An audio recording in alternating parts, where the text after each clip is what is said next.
안녕하세요. 홍프로 스포츠 분석 채널에 들어오신 것을 진심으로 환영합니다. 매일매일 국내, 해외 인기 있는 모든 경기들을 분석하여 공유하고 있습니다. 모든 분석과 조합픽은 VIP 가족방에서 진행됩니다. 배팅 및 가족방 문의는 고정 댓글 링크 확인해 주세요.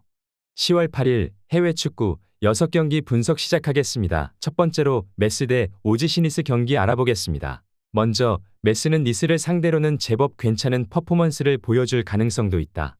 메스의 플레이 스타일이 철저하게 라인을 내리고 역습으로 가는 유형이기 때문이다. 물론 최소 실점을 기록하고 있는 니스의 강한 중원 압박을 견뎌내는 것은 어려울 테지만 니스의 공격 라인이 대부분 속공에 초점이 맞추어져 있다는 점은 수비면에서 노려볼 수 있을 것이다. 이어서 니스는 앞서 언급했듯이 속공 상황에 특화된 공격진을 구성 중이라 생각보다 강팀에게 강하고 약팀에게 약한 유형이다. 실제로 하위권으로 떨어진 로리앙과 리옹을 상대로 비겼고 지난 경기 상대인 브레스트는 상위권 팀이기는 하지만 특성을 수비와 압박으로 잡고 있는 팀이다. 물론 본인들의 수비도 좋은 편이라 한 골로도 경기를 매조짓는 능력은 충분하나 그 한 골을 넣는 것이 어려울 가능성은 있어 보인다. 생각보다 니스가 하위권을 상대로는 헤매고 있어 니스의 승리를 장담하는 것은 어려울 수 있을 것이다. 차라리 메스가 수비적으로 안정적인 모습을 보여줄 가능성을 높게 쳐야겠다. 니스의 속공 위주 공격진이 이런 경기에서는 아쉬운 조합일 수 있지만 유리한 고지에 있는 것은 니스인 것이 사실이다. 저득점 경기가 예상되기에 언더 또는 니스 승리를 추천합니다. 두 번째로 유벤투스 대 토리노 경기 알아보겠습니다. 먼저 유벤투스는 레체나 아탈란타 등 중원에서의 견고함이 뛰어난 팀을 상대로는 단점인 중앙에서의 창의성 부족에 시달리고 있는 상황이다. 문제는 토리노마저도 중원에서의 안정감은 괜찮은 유형이라는 것인데 사실 토리노를 상대로는 강한 편이라고는 하지만 중원 삭제 축구와 블라호비치의 이탈 등 유벤투스에게는 악재가 생각보다 많아 보인다. 이어서 토리노는 물론 상대 중원이 수비적으로 공헌하는 양상을 쉽게 보기는 어려울 것이다. 토리노의 경우 중원이 막혀버리면 윙백에게 공격 전담을 거의 맡겨놓고 롱볼로 붙여버리는 편이라 공격력은 매우 떨어지는 편이다. 그래도 중원이 삭제된 유벤투스가 측면으로 우회하려는 것을 측면에서의 수적 우위로 막아버릴 여지는 있겠다. 양팀의 중원이 수비적으로는 상당히 견고한 모습을 보여줄 가능성이 높아 보인다. 득점력을 두 팀이 모두 보장하긴 어려운 상황으로 보이는데 무승부 가능성이 있어 보이기도 한다. 그러나 유벤투스가 토리노를 상대로는 아주 강했다는 점은 생각해 볼 필요가 있겠다. 이번 경기 최종 추천 조합 및 언오버 조합은 VIP 가족방에서 무료 공유해드리고 있습니다. 영상 아래 고정 댓글 링크로 문의해 주시기 바랍니다.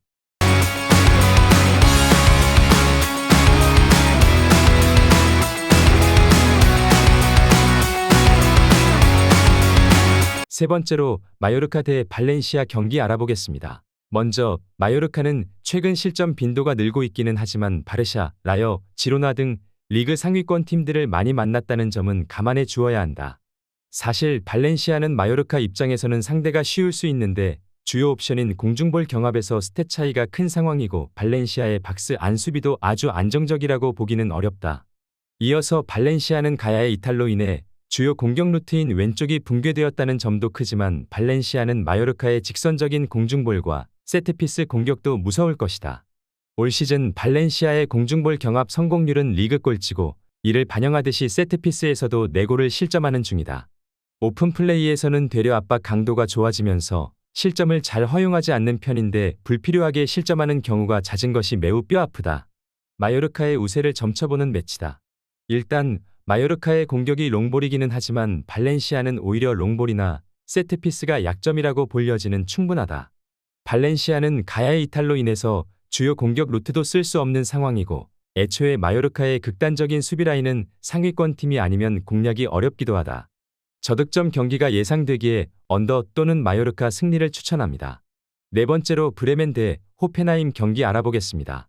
먼저 브레멘은 항상 라인을 올리게 되면 디름슈타트나 하이덴하임 같은 역습 지향적인 팀에게 당하는 유형이다. 하지만 호펜하임의 중앙 전진에 대응하기 위해 이번 경기에서는 꽤 라인을 내리고 대응할 가능성도 있는 상태다. 이어서 호펜하임은 중앙에서의 힘을 이용해 점유율을 잡고 전진하는 것은 잘하는 팀이다. 다만 지난 경기에서 퇴장으로 수세적인 운영을 강요받았던 도르트문트를 결국 공략해내지 못하는 등 잠그는 팀에 대한 대응법은 좀 더 생각해볼 필요가 있을 것이다. 생각보다 안일하게 수비를 하다가 실점하는 경우도 제법 있는데 실제로 슈팅으로 이어진 실수가 리그 공동 2위이기도 하다. 브레멘이 생각보다는 좋은 경기를 할 가능성도 있어 보인다.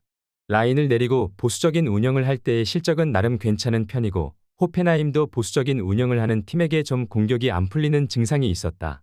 호펜하임의 안일한 수비에 이은 잦은 실수가 브레멘에게는 기회일 것이다. 이번 경기 최종 추천 조합 및 언어버 조합은 VIP 가족방에서 무료 공유해드리고 있습니다. 영상 아래 고정 댓글 링크로 문의해 주시기 바랍니다.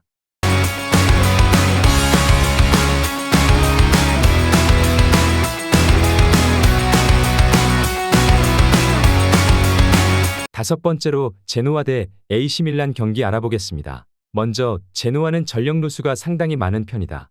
상대의 뒷공간을 파버리는 공세로 꽤 강호들의 간담을 서늘하게 하는 모습이지만 세리에에서 잔뼈가 굵은 바델지와 스트로만, 팀 내 최다 득점자 레테규의 동반 이탈 소식이 있는 상황이다.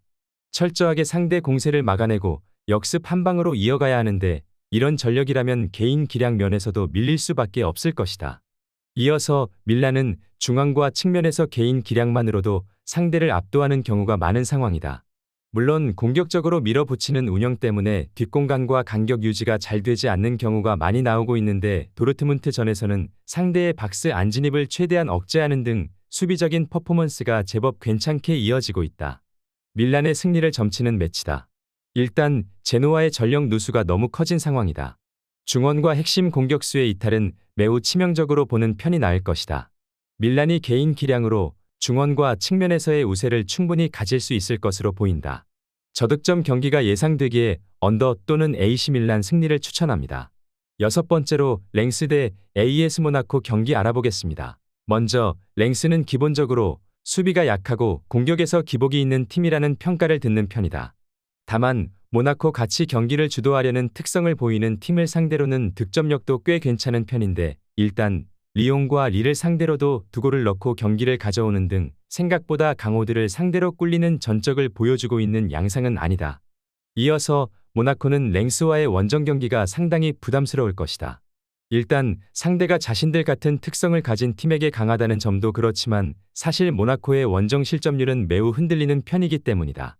당장 원정에서는 멀티 실점을 매 경기 기록했고 박스 안에서 내준 슈팅이 모두 실점으로 연결되는 경기도 있었다. 사실 니스와 로리앙 등 역습에 강한 팀들을 상대로 부진하기도 했다. 모나코가 상당히 약점을 드러내는 유형이 랭스 같은 팀이고 원정에서 실점률도 상당히 높아지는 편이라는 점은 감안해야 한다. 모나코가 화력을 투사해서 승부를 가져오려고 할 텐데 랭스의 버티는 힘은 강호들에게도 밀리지 않는다는 평이다. 이번 경기 최종 추천 조합 및 언어버 조합은 VIP 가족방에서 무료 공유해드리고 있습니다. 영상 아래 고정 댓글 링크로 문의해 주시기 바랍니다.